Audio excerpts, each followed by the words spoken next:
Good morning students. आज हम जो टॉपिक पढ़ने जा रहे हैं this is regarding electric power. तो आपने अपने घरों में जो बल्ब हैं उनको तो देखा ही होगा।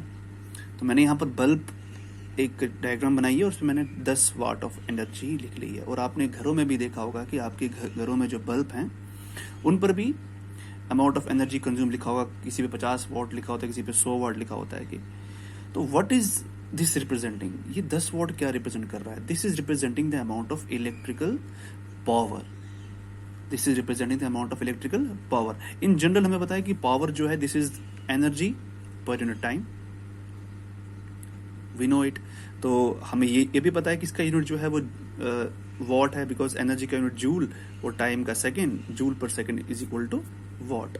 But in case of electrical power हम यहां पर अगर 10 वॉट लिख रहे हैं, इसका मतलब ये है कि this electric bulb is consuming 10 joule of electrical energy per second. अब यहां पर कंजप्शन का मतलब ये नहीं है कि that energy is being consumed, that means it is being destroyed, उसका आगे फर्दर कोई यूज नहीं है। यहां पर 10 वॉट का मतलब ये है कि 10 joule of energy, electrical energy जो है वो कंज्यूम हो रही है किसमें? For giving light and heat, क्योंकि बल्ब साथ में हीट भी होता है। It is used in giving light and heat. Similarly, अगर ये 10 जूल ऑफ एनर्जी कंज्यूम होती स्पीकर के थ्रू, वो क्या करता? वो उस इलेक्ट्रिकल एनर्जी को कंज्यूम करता साउंड एनर्जी में। और अगर वही 10 जूल ऑफ एनर्जी मैं यहाँ पर फैन को देता तो it would have change into mechanical energy. तो इसका मतलब ये है कि इलेक्ट्रिकल एनर्जी यहां पर कंज्यूम होने का मतलब ये है कि that it is being converted into one form, from one form to another. अब हमारे घरों में जो इलेक्ट्रिक अप्लायंसेज हैं, मैंने वहां पर उनका यूसेज यहां पर बताया है। देखिए, एसी का 1000, टीवी का 400, मोबाइल का लेस देन 5 वॉट और लैपटॉप का 50। अब यहां पर 1000 वॉट का मतलब यह है कि AC is consuming 1000 joules of energy per second. Electrical energy 1000 joule की कंज्यूम कर रहा है पर सेकेंड, और मोबाइल यहां पर 5 joule of electric energy consume कर रहा है पर सेकेंड। तो सवाल ये उठता है कि इस एनर्जी का सोर्स क्या है? What is the source of this energy?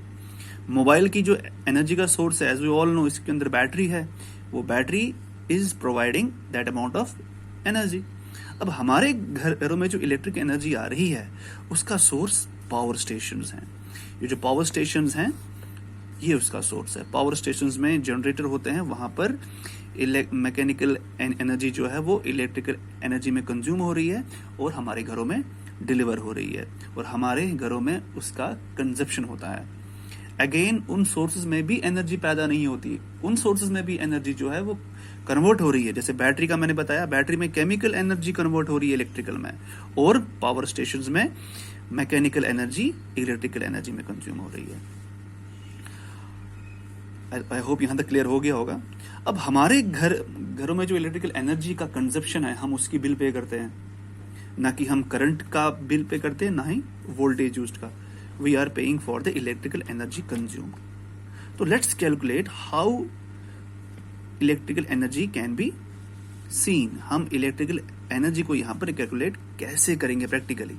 अब देखिए, मेरे पास मैंने एग्जांपल में एक इलेक्ट्रिक बल्ब ले लिया है और इसमें से 2 एम्पियर ऑफ करंट फ्लो कर रही है, और इसके अक्रॉस मैंने पोटेंशियल डिफरेंस 5 वोल्ट का दिया है। देखिए, करंट तभी फ्लो होगी जब उसके अक्रॉस पोटेंशियल डिफरेंस होगा। तो ये इलेक्ट्रिक बल्ब है, इसमें 2 एम्पियर ऑफ करंट फ्लो कर रही है, और इसमें से इसके अक्रॉस मैंने 5 वोल्ट का पोटेंशियल डिफरेंस दे रखा है। पोटेंशियल डिफरेंस मैंने 5 वोल्ट का दे रखा है। अगर मैं डेफिनेशन रिकॉल करूं इलेक्ट्रिक करंट की, तो electric current is the flow of electric charge पर यूनिट टाइम। तो यहां पर अगर आई मैं 2 एम्पियर लिख रहा हूं, इसका मतलब इसमें 2 कूलम ऑफ चार्ज पर सेकंड फ्लो कर रहा है, इजंट इट? तो वैसे ही यहां पर 5 वोल्ट ऑफ पोटेंशियल डिफरेंस का मतलब ही है, पोटेंशियल डिफरेंस डिफाइन करेंगे तो ये होता है कि it is the amount of energy required, it is the amount of energy required to move 1 coulomb of charge from 1 point to another. 1 coulomb of charge को एक पॉइंट से दूसरे पॉइंट तक मूव करने में जो एनर्जी लगेगी। तो यहां पर मैं देखूं तो I am using 1 coulomb of charge को 5 जूल ऑफ एनर्जी लग रही है। क्यों? क्योंकि पोटेंशियल डिफरेंस यहां पर कितना है, 5 volt.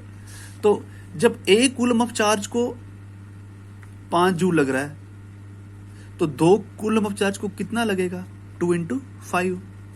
That means 2 coulomb of charge को 2 इंटू 5।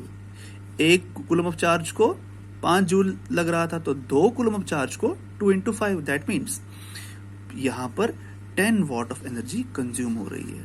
10 वॉट की एनर्जी यहां पर कंज्यूम हो रही है।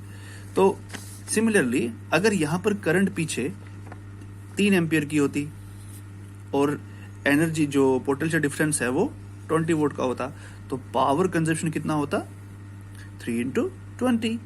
तो इससे हमें ये पता लग रहा है कि पावर कंजप्शन यहां पर V और I का प्रोडक्ट है। तो this is a general formula for power, electrical power. Electrical power का जनरल फॉर्मूला हमारा V इंटू I। तो this is the expression for electric power. तो P is equal to V into I। ये formula हमारा बहुत बार use होने वाला है। तो P is equal to V into I, it is the common formula for electric power.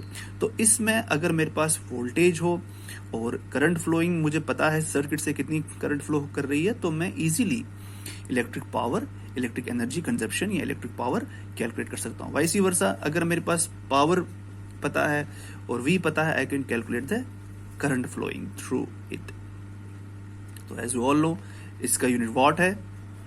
तो in next video we will define 1 watt. Thank you very much.